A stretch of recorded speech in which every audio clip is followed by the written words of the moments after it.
मेरे बच्चे, मैं तुमसे आज एक बहुत सिंपल बात कहना चाहता हूं। तुम्हारे पास जो सबसे शक्तिशाली चीज है ना, अक्सर वही चीज तुम्हारी सबसे बड़ी प्रॉब्लम भी बन जाती है। तुम्हारा मन।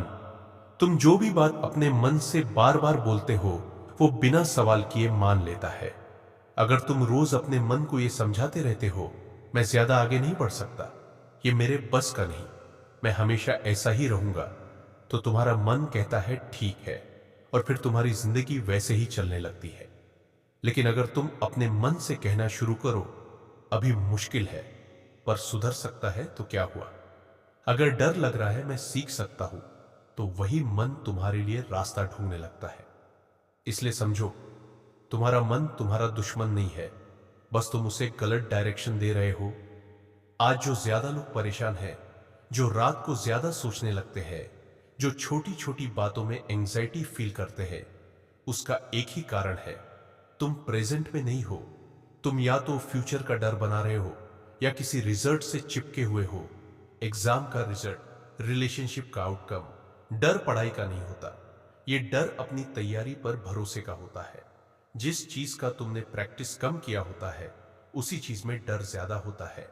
जैसे पहली बार साइकिल चलाई थी ना, हाथ टाइट, आंखें सीधी, मन घबराया हुआ, लेकिन आज बिना सोचे चला लेते हो। क्यों? क्योंकि बॉडी और मन दोनों ट्रेंड हो चुके हैं। कॉन्फिडेंस बोलकर कोई चीज आसमान से नहीं गिरती, कॉन्फिडेंस आता है कोई चीज बार बार करने से।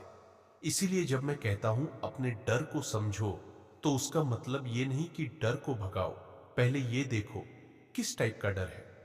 अगर डर इसलिए है क्योंकि तुम्हें लगता है तुम उतने अच्छे नहीं हो, तो उसका एक ही इलाज है, प्रैक्टिस।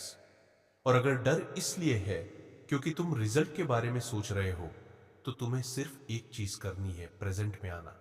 जब तुम्हारा मन ज्यादा भागने लगे, जब थॉट्स एक के बाद एक आए, जब तुम्हें लगे बस अब कंट्रोल नहीं हो रहा, तब एक छोटा सा काम करो, अपने पैर देखो और धीरे से बोलो लेफ्ट राइट, बस इतना।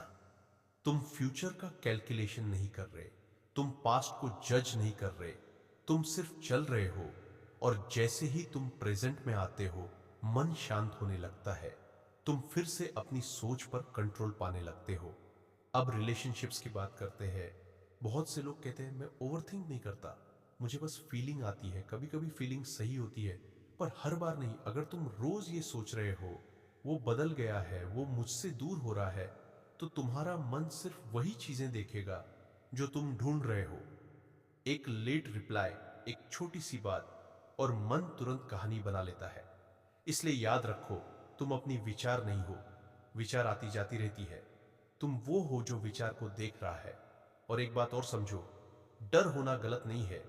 अगर तुम बिल्कुल भी डर महसूस नहीं करते, तो इसका मतलब है तुम्हें कोई फर्क ही नहीं पड़ता। थोड़ा सा डर, थोड़ी सी घबराहट, ये तुम्हें बेहतर बनाने के लिए होती है। फर्क सिर्फ इतना है कि तुम डर को कैसे यूज करते हो। कुछ लोग डर से रुक जाते हैं, और कुछ लोग डर को फ्यूल बना लेते हैं। जिंदगी में जो लोग आगे निकलते हैं, वो इसलिए नहीं निकलते क्योंकि उन्हें डर नहीं लगता, वो निकलते हैं क्योंकि वो डर के बावजूद काम करते हैं। और जैसे जैसे तुम करते जाते हो, डर कम होता जाता है। एक दिन आता है जब वही चीज तुम्हें बिल्कुल अफेक्ट नहीं करती।